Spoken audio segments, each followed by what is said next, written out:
مشتاق احمد صاحب نے 75 ڈی لیاقت آباد سے دریافت کیا ہے کہ صحافت میں اب وہ پہلا سا ادبی رنگ نہیں ہوتا تو اس کی کیا وجہ ہے، اور کیا صحافت کی ترقی میں ادبی رنگ غیر ضروری ہے؟ ویسے ادب اور صحافت کا کیا رشتہ ہے؟ غالباً کئی سوال اس میں مل گئے، یعنی ادب کیا ہے اور صحافت کیا ہے، اور ادب اور صحافت کا رشتہ کیا ہے، اور یہ کہ اچھی صحافت میں ادب کس حد تک شامل ہے، یا کہاں صحافت ادب ہو جاتا ہے یا ادب صحافت ہو جاتا ہے۔ میں سمجھتا ہوں کہ جناب مختار زمن صاحب آپ اس پر اظہار خیال فرمائیں تو بات شاید زیادہ واضح ہو جائے۔ شکریہ ڈاکٹر صاحب۔ تو پہلے ہمیں یہ دیکھنا چاہیے کہ ادب اور صحافت ہیں کیا، یعنی ایک تعریف جب تک ہمارے سامنے نہیں ہوگی تو ہم دونوں کا موازنہ اور مقابلہ نہیں کر سکتے۔ ادب کے متعلق تو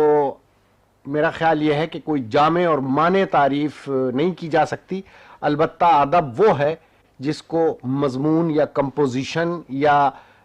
لکھنا کہتے ہیں، جس میں کہ شاعری، ڈرامہ، تمثیل اور نثر، ہر قسم کی چیزیں آتی ہیں، اور ادب کی حیثیت جو متعین ہوتی ہے وہ شاید اس کے طرز ادا یا اسٹائل سے ہوتی ہے۔ صحافت کا لفظ جو نکلا ہے وہ جورنال یا جرنل وغیرہ سے نکلا ہے، اور اس کا مطلب ہے روزانہ یا ہفتے وار یا ماہوار اخبارات۔ گویا صحافت کا جہاں تک تعلق ہے اس میں خصوصی اہمیت خبر کو یا خبر نگاری کو ہے، اور خبروں پر تبصرہ، اس کو صحافت کہتے ہیں، اور یہ ایک نسبتاً نئی چیز ہے۔ اور ادب تو بہت پرانی چیز ہے، میرا خیال ہے کہ جب سے انسان نے لکھنا سیکھا ہے اس وقت سے ادب ہمارے سوسائٹی میں اور ہمارے معاشرے میں ایک اہمیت حاصل کر چکا ہے۔ بہر صورت دونوں، ایک انسان دوسرے انسان کو جو بات کہنا چاہتا ہے جس کو کمیونیکیشن کہتے ہیں، مقصد دونوں کا ایک ہی ہے۔ فرق یہ ہے کہ صحافت میں آپ تازہ ترین چیز یا تازہ ترین خبر اپنے سامع یا اپنے قاری کو پہنچاتے ہیں، اور ادب ایک ایسی چیز ہے جو زیادہ دیر پا اور زیادہ زندہ ہوتی ہے، جبکہ جیسا کہ کہا جاتا ہے، اور ابھی تھوڑی دیر آپ نے فرمایا تھا کہ اخبار تو اگلے دن باسی ہو جاتا ہے، تو یہ تو دونوں کی تعریف ہوئی۔ اب پرانے زمانے میں ہر ملک میں تقریباً، اور ہر ملک کے بجائے اگر ہم اپنے ملک کے اور اپنے صحافت اور ادب کا ذکر کریں تو زیادہ بہتر ہوگا، صورتحال یہ تھی کہ بہت بڑے بڑے جغادری قسم کے ادیب جو تھے انہوں نے صحافت شروع کی تھی۔ مثلاً آپ دیکھیے کہ سر سید احمد خان، وہ ایک ادیب تھے، اور ان کے تحریر میں ایک سادگی کے ساتھ ایک ادبی رنگ تھا، یعنی وہ بات کو جس نہج سے جس طریقے سے کہتے تھے اس میں وہ خوبصورتی پائی جاتی تھی، اسی کے ساتھ سادگی ہوتی تھی، ایک نیا طرز، ایک نیا اسٹائل انہوں نے جاری کیا تھا۔ لیکن اسی کے ساتھ انہیں آپ صحافی بھی کہہ سکتے ہیں، کیونکہ انہوں نے تہذیب الاخلاق وغیرہ اور دوسرے رسالے نکالا، تو اس لیے ان کا جو لکھنے کا طریقہ تھا وہ اس میں جھلکتا رہا۔ اسی طرح آپ دیکھتے ہیں مولانا محمد علی، اسی طرح مولانا ظفر علی خان، اور دوسری زبانوں میں بھی میں مولانا اکرم خان کے متعلق میں نے یہ پڑھا ہے کہ وہ بنگالی کے صاحب طرز ادیب تھے، اور اس کا جھلک ان کے بنگالی اخبار آزاد میں بھی تھا۔ تو اس لیے یہ لکھنے والے جو تھے یہ ایک طریقے سے ادیب تھے جنہوں نے صحافت کو اپنا لیا تھا، اور اس کی چھاپ صحافت پر بھی تھی۔ لیکن صحافت نے جب ترقی کی تو یہ سمجھ لیں آپ کہ پھر یہ ضرورت محسوس ہوئی کہ تھوڑے سے الفاظ میں بہت زیادہ باتیں اور بہت سی خبریں اور خبروں کے اوپر کمنٹری لوگوں تک پہنچائی جائے، اور آج کل کے زمانے میں یہ چیز بڑھتی جا رہی ہے، لہٰذا اس میں ادبیت کم ہوتی چلی گئی۔ دوسرے یہ کہ جب آپ جانتے ہیں کہ جس کو کہتے ہیں ماس پروڈکشن، جب بہت زیادہ تعداد میں کوئی چیز شروع ہو جائے گی تو اس میں اتنا وقت بھی نہیں ہوتا۔ بلکہ مجھے یاد آتا ہے ایک مرتبہ مولانا محمد علی سے کسی نے پوچھا کہ آپ کے اداریے بڑے طویل ہوتے ہیں، تو مولانا نے فرمایا کہ میرے پاس وقت نہیں کہ میں مختصر لکھوں۔ یعنی مطلب یہ ہے کہ ادب کے لکھنے کے لیے اگرچہ یہ ضروری ہے کہ ادیب بعض جو ہوتے ہیں وہ فوراً لکھ دیتے ہیں، لیکن بہت سوچ کے، بہت سمجھ کے اور بہت غور کر کے اپنے اسٹائل کو نوک پلک درست کر کے لکھنا پڑتا ہے۔ صحافی کے پاس اس کا وقت نہیں ہوتا۔ یہ فرق ہوتا ہے دونوں میں، اور یہی وجہ بھی ہے کہ آج کل کے صحافت میں ادبی رنگ اتنا زیادہ ہمیں نہیں نظر آتا۔ لیکن یہ کہنا کہ بالکل غیر ضروری ہے یہ بھی صحیح نہیں ہے۔ اگر ادبی رنگ کوئی شخص ڈال سکتا ہے تو کیا کہنے، بہت اچھی بات ہے، البتہ اس سے یہ نہیں ہونا چاہیے کہ وہ ضرورت سے زیادہ مفصل ہو جائے. نہیں، اصل میں صورت یہ ہے کہ مقصد پر منحصر ہے. جی یعنی ادب اور صحافت کا مقصد الگ الگ ہے. جی ہاں. صحافت کا مقصد جیسا آپ نے فرمایا خبر پہنچانا اور خبر پر تنقید کرنا. جی یعنی جس کے لیے جسے ہم کہتے ہیں کہ ایک معروضی یا آبجیکٹیو انداز چاہیے. جی اس کے برعکس ادب جو ہے وہ ذرا معروضی نہیں ہوتا ہے بلکہ سبجیکٹیو ہوتا ہے، خالص داخلی اور جذباتی اور تاثراتی، وہ چاہے نثر کی صورت میں ہو یا شاعری کی صورت میں ہو. اور اس کا مقصد جو ہے وہ بعض لوگ تو یہ کہتے ہیں کہ شاعری کا ابلاغ ہو ہی نہیں سکتا جو کوئی شاعر کہنا چاہتا ہے، اور صحافت کا تو مقصد ہی ابلاغ ہے. تو لہٰذا دونوں کا، آپ نے اسٹائل کی بات کہی تھی، دونوں کا اسٹائل بھی الگ ہوگا.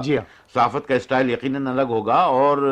ادبی تحقیقات کا خواہ نثر کی صورت میں ہو یا نظم کی، ان کا الگ ہوگا. یہ ڈاکٹر صاحب اس میں ایک نقطہ اور بھی غور کرنے کے قابل ہے، وہ یہ ہے کہ آج کل کے زمانے میں ہمارے ملک میں بھی اور دوسرے ملکوں میں بھی بعض ادبی تحریریں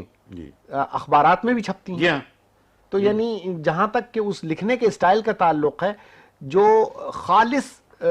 صحافیانہ تحریر ہے اس میں شاید ادبی رنگ نہ ہو، لیکن ادبی مجلے یا اخبار میں ادب کے کچھ نہیں، غالباً اس کی وجہ یہ ہے کہ ہماری زندگی اب ایسی ہے کہ یہ ایئر ٹائٹ کمپارٹمنٹس میں بٹی ہوئی نہیں ہے.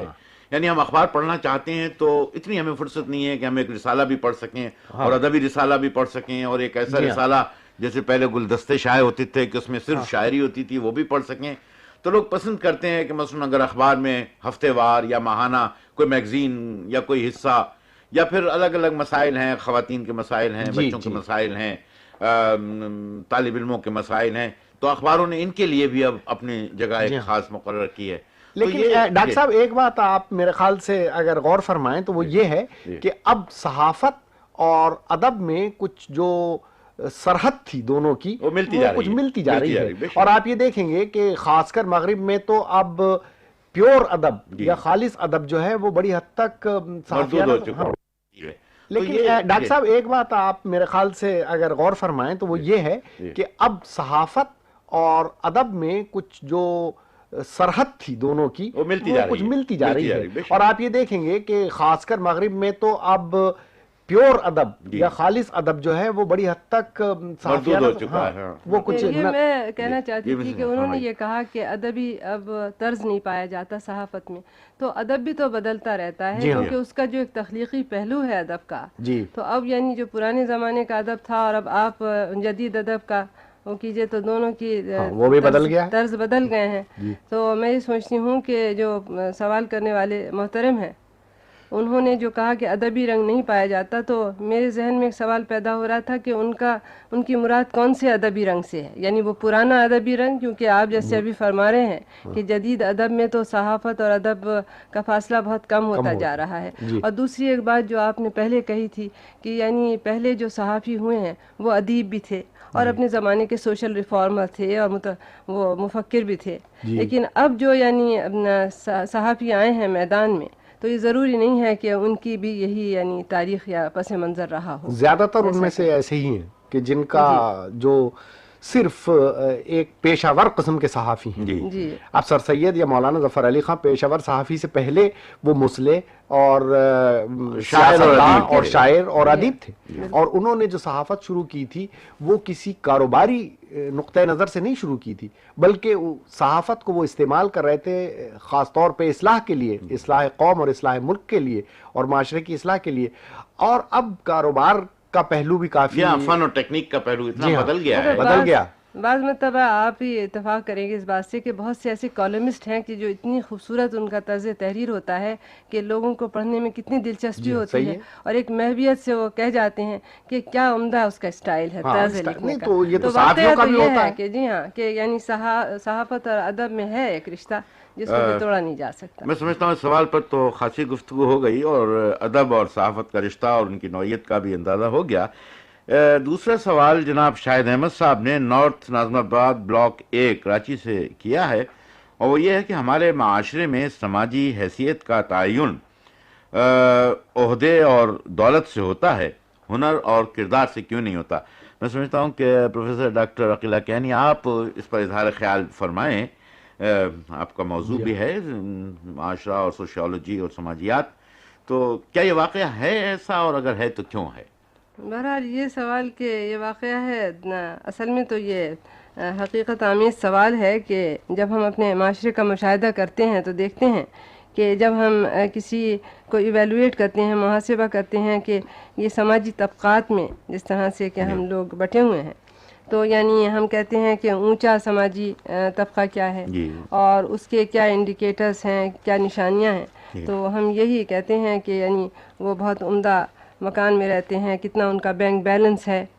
کون سے عہدے پر وہ فائز ہیں، اور پھر اس کے بعد ہم مڈل کلاس کا اگر محاسبہ کریں تو اس میں ہمیں بہت ساری نشانیاں دینی پڑتی ہیں مڈل کلاس کی، کہ ان کی یعنی آمدنی اتنی ہے، حیثیت یہ ہے، اس قسم کے گھر میں رہتے ہیں، طرز زندگی، تو طرز زندگی جو ہے اس میں بھی بہت کچھ دولت کا اور روپے کا تو اندازہ آ ہی جاتا ہے۔ بہرحال میں یہ سوچتی ہوں کہ ہم کو اپنا تاریخی پس منظر دیکھنا چاہیے، چونکہ ہم اس معاشرے سے تعلق رکھتے ہیں جس میں کہ یعنی زیادہ تر تو زراعت پیشہ کہنا چاہیے اپنے ملک کو، اور اس کے مقابلے میں اگر ہم صنعتی اقوام کو دیکھیں تو شاید وہاں پر یہ نشانی یا انڈیکس جو ہے اس کا سماجی حیثیت کا وہ دوسرا ملے گا۔ تو اس کی وجہ یہ ہے کہ ہم لوگ اتنے دن تک شہنشاہیت کے دور میں رہے ہیں اور ان کے زیر اثر رہے ہیں کہ اس کی وجہ سے ہم یہ دیکھتے ہیں کہ شہنشاہیت میں دولت پر، عہدے پر اور اثر پر کہ کتنا آپ کا سماج میں اثر ہے، اس پر بہت زیادہ اس کو اہمیت دی جاتی تھی۔ اور اس کے برعکس اگر آپ اس میں صنعتی ممالک میں جائیں تو آپ دیکھیں گے کہ تعلیم کو زیادہ اہمیت دی جاتی ہے، اور یعنی یہ ہے کہ آپ کے اندر کوئی ہنر ہے یا ایسے اوصاف ہیں جس سے کہ آپ دوسروں پہ اثر انداز ہو سکتے ہیں، تو اس کو زیادہ اہمیت دی جاتی ہے۔ تو اس کا مطلب یہ ہے کہ ہمارے معاشرے میں ابھی تک وہ عناصر پائے جاتے ہیں جس سے کہ ہم اہمیت، ہماری اقدار اسی چیز کو اہمیت دیتی ہیں جس کو کہ ہم پرانے اپنے آباء و اجداد یا موروثی قسم کا جو حیثیت کا یا منصب کا تصور تھا وہ ابھی تک ہمارے ذہنوں میں برقرار ہے۔ لیکن مسز کیانی ایک سوال پیدا ہوتا ہے، آپ نے جس شہنشاہیت کے دور کا ذکر کیا، مثلا اسلام کی پوری تاریخ تو بالکل اس کے برعکس ہمیں شواہد فراہم کرتی ہے، یعنی ایسے لوگ جن کے پاس دولت نہیں تھی اور جن کے پاس عہدے نہیں تھے، ان کا محض کردار ایسا تھا کہ ان کی معاشرے میں بڑی سماجی حیثیت تھی، خلفائے راشدین سے لے کر گویا ہمارے آخر دور تک کے مسلمانوں میں، اس بر عظیم میں بھی جب یعنی بادشاہ علماء کی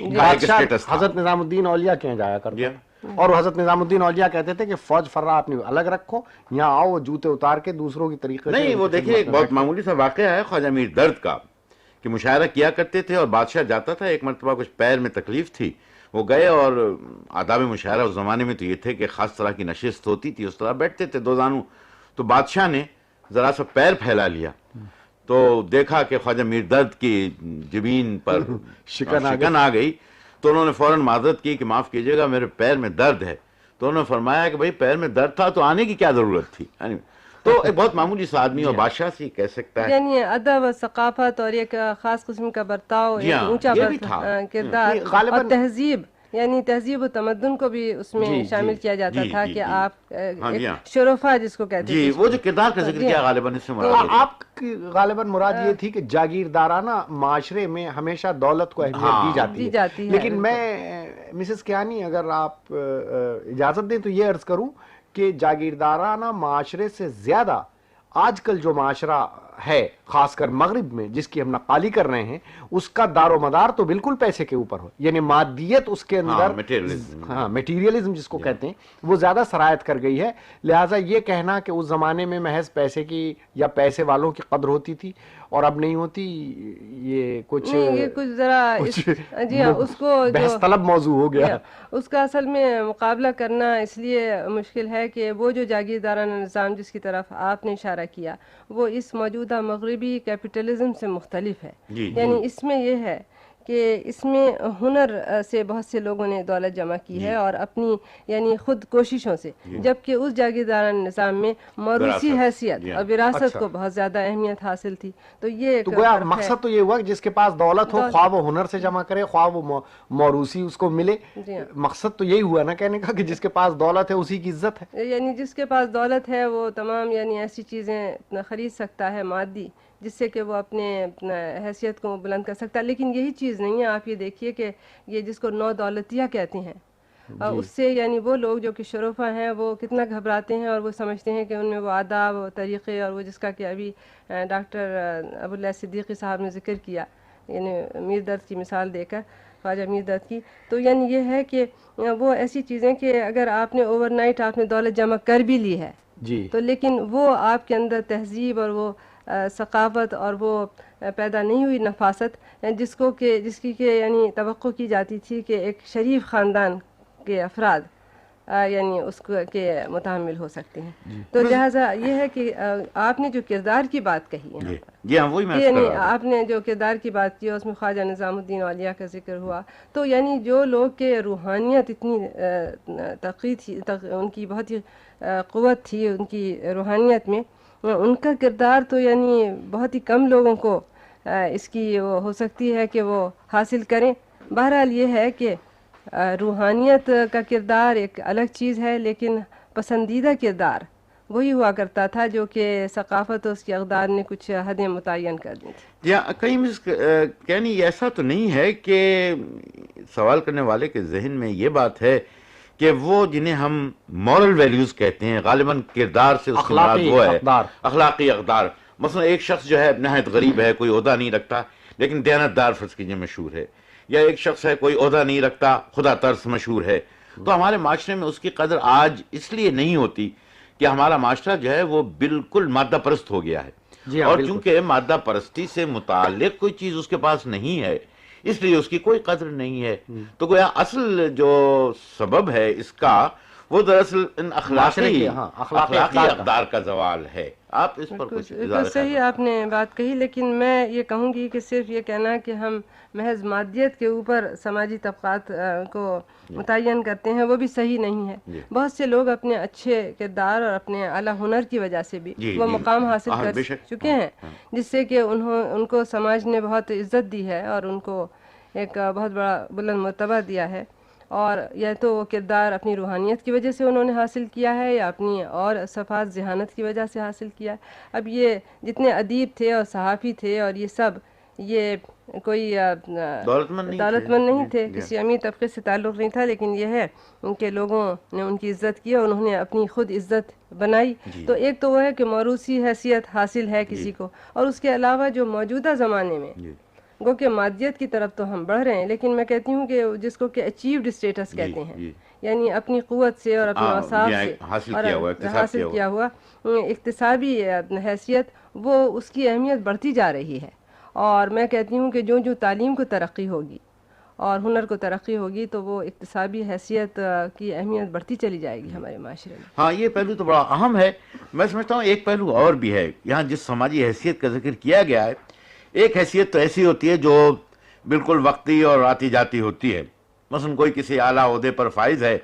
تو انفرادی اعتبار سے اور اجتماعی اعتبار سے لوگ یہ سمجھتے ہیں کہ مثلا فرض کیجئے کہ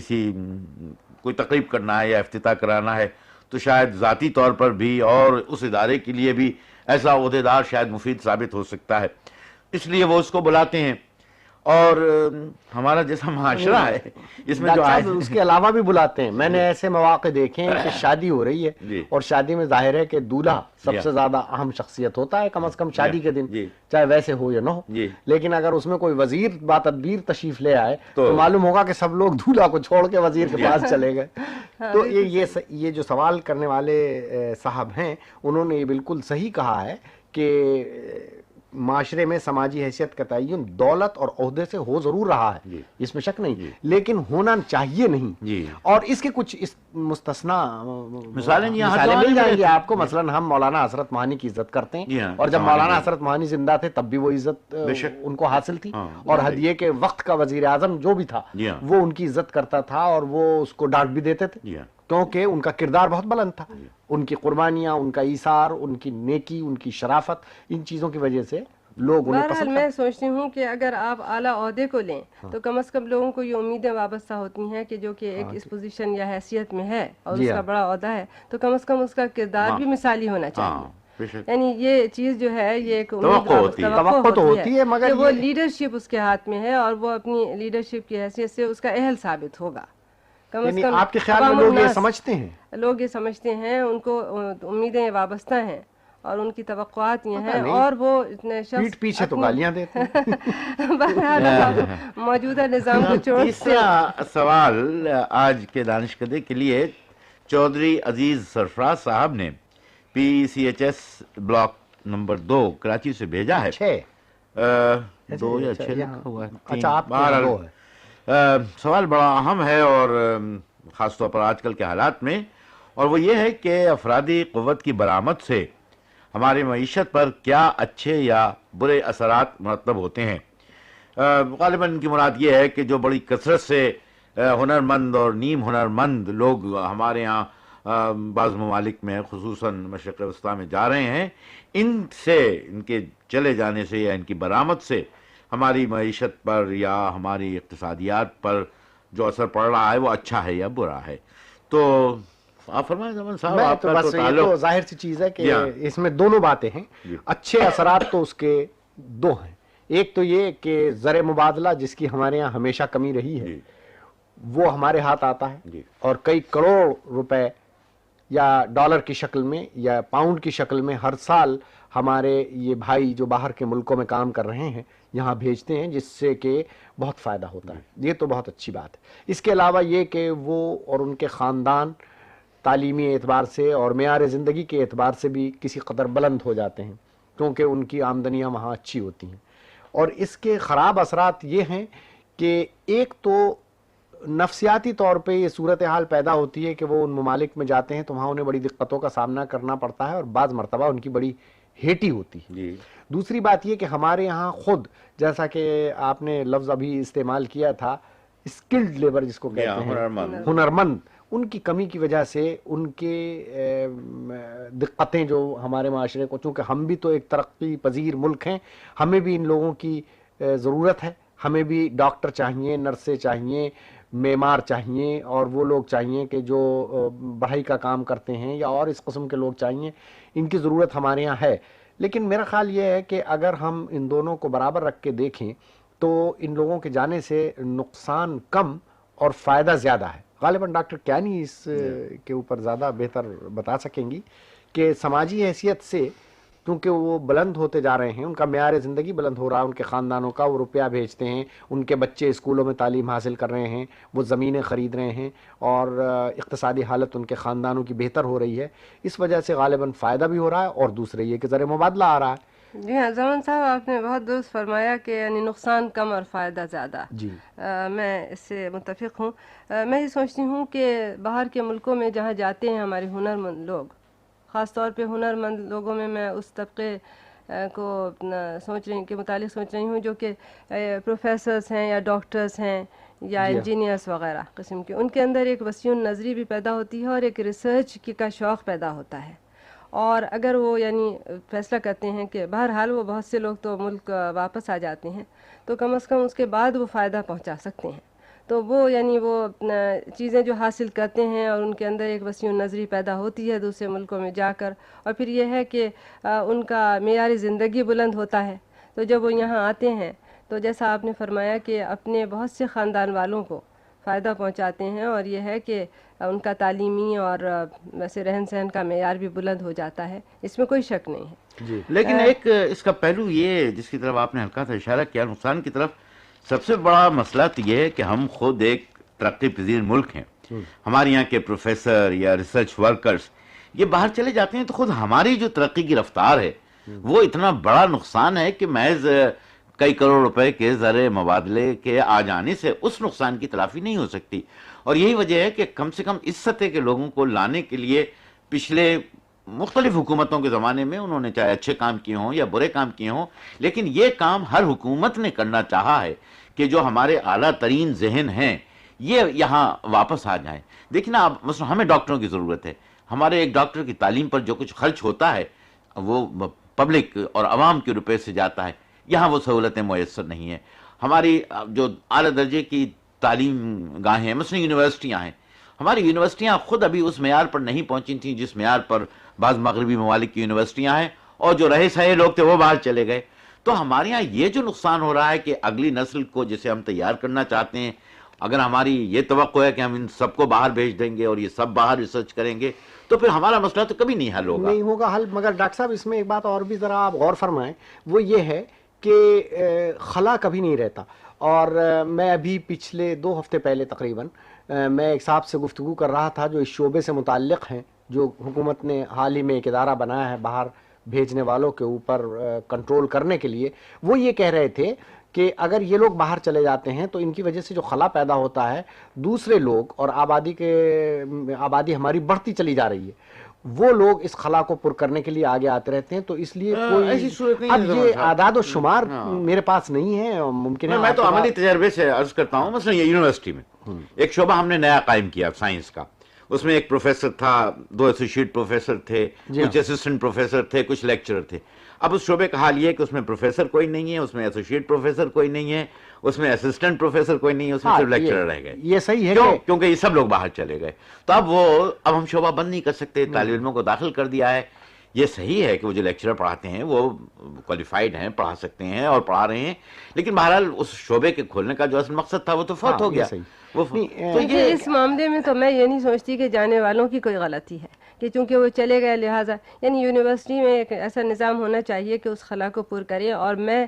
پورا اتفاق کرتی ہوں زمن صاحب سے کہ وہ جو بے روزگاری کا بہت کچھ مسئلہ ہے, تو ہماری جو نوجوان نسل آ رہی ہے پڑھ لکھ کر, تو ان کو بہت کچھ یعنی اس سے وہ فائدہ پہنچ رہا ہے کہ جو لوگ باہر چلے جاتے ہیں. اچھا, اور میں تو سمجھتی ہوں کہ بہت سے نوجوان نسل کے لوگ بھی باہر جا رہے ہیں, اور بلکہ سینئر لوگ جو ہیں وہ یہیں پر رہتے ہیں. اکثر تو ایسا بھی دیکھا گیا ہے, بلکہ مڈل ایج گروپ جو ہے وہ جا رہا ہے اصل میں.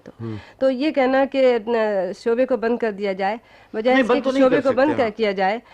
کوالیفائڈ لوگ ہیں. دیکھیے ڈاکٹر صاحب, ایسا ہے کہ نیچے کے آدمیوں کے علاوہ میں سوچتی ہوں کہ بہت سے کوالیفائڈ لوگ ایسے ہیں جن کو کہ یعنی وہ ماری پھر رہے ہیں اور ان کو نوکریاں نہیں مل رہی ہیں. تو کیوں نہیں ان کے ٹیلنٹس کو ہم ریکگنائز کریں اور ان کو ہم وہ دیں. بہت سارے لوگوں کو یہ شکایت ہے اپنے ملک والوں سے کہ جب وہ آتے ہیں اور یہاں پر ان کو کی کوئی پوچھ گچھ نہیں ہوتی تو پھر وہ باہر چلے جاتے ہیں. یہ مسئلہ بھی ہے. بہت سے ایسے لوگ ہیں کہ جو وہاں ڈگریاں لے کے آئے اور وہ اس مقصد سے آئے کہ اپنے ملک کی خدمت کریں گے, لیکن ان کو یہاں جگہ نہیں دی. میں سمجھتا ہوں کہ اس کا ایک سبب اور بھی ہے, جن میں اہم ترین مثال پروفیسر سلام کی ہے. مسئلہ انفرادی ہے, لیکن عام طور پر شکایت یہ ہوتی ہے کہ باہر جتنی تنخواہیں ملتی ہیں یا نہیں مل سکتی. باہر ریسرچ کی جو فیسلٹیز ہے یہاں وہ ریسرچ کی فیسلٹیز نہیں ہے. تو مستقبل باہر جیسا ہے مستقبل یہاں نہیں ہے. لیکن میں تو سمجھتا ہوں کہ یہ مستقبل تو بنانے سے بنے گا. تو یہ صورت حال کوئی متوازن پالیسی اس کے اندر اگر رکھی جائے, اور دوسرے اگر اس قسم کا جیسا نہیں, میں عام سطح پر آپ نے جو معیار زندگی کے بلند ہونے کی بات کہی, تو میں تو سمجھتا ہوں کہ معیار زندگی, آپ کسی وقت بھی ایئرپورٹ چلے جائیں, جو شخص وہاں سے آتا ہے مثلا اس کے ہاتھ میں ریفریجریٹر ہوگا, اس کے ہاتھ میں ٹیپ ریکارڈر ہوگا, ٹرانزسٹر ہوگا. یہ معیار زندگی کو بلند کرنے کی اصلی شکلیں تو نہیں ہیں, بلکہ اس سے میں تو سمجھتا ہوں کہ ایک قسم کا افراط زر ہمارے جو پیدا ہوا ہے, اور جس کی وجہ یہ ہے کہ آپ کو اندرون ملک بھی تنخواہوں کا لیول بڑھانا پڑا ہے. تو اس کا سبب بھی غالباً شاید یہ افراط زر میں یہ بھی ایک کنٹریبیوشن ہے, اس طرح لوگوں کا جانا. اور ہمارے گویا تعمیراتی پروگرام مثلاً متاثر اس سے ہوئے ہیں, ہمارے اور ترقیاتی پروگرام اس سے متاثر ہوئے ہیں. تو دونوں پہلو ہیں, جیسا کہ آپ نے فرمایا صحیح ہے. کلی پابندی لگانے کے بجائے متوازن پالیسی اگر اختیار کی جائے, اور پروفیسروں وغیرہ کو تو چھوڑیے, عام طور سے جو غالباً ان کا اشارہ تھا وہ ایسے لوگ تھا جیسے اسکلڈ اور سیمی اسکلڈ. بہت بہت شکریہ. میں سمجھتا ہوں کہ تینوں سوالوں پر آج خاصی گفتگو ہو گئی, اور شاہد احمد صاحب اور مشتاق احمد صاحب اور چودھری عزیز سرفراز صاحب کے سوالوں کا تشفی وقت جواب مل گیا. شکریہ.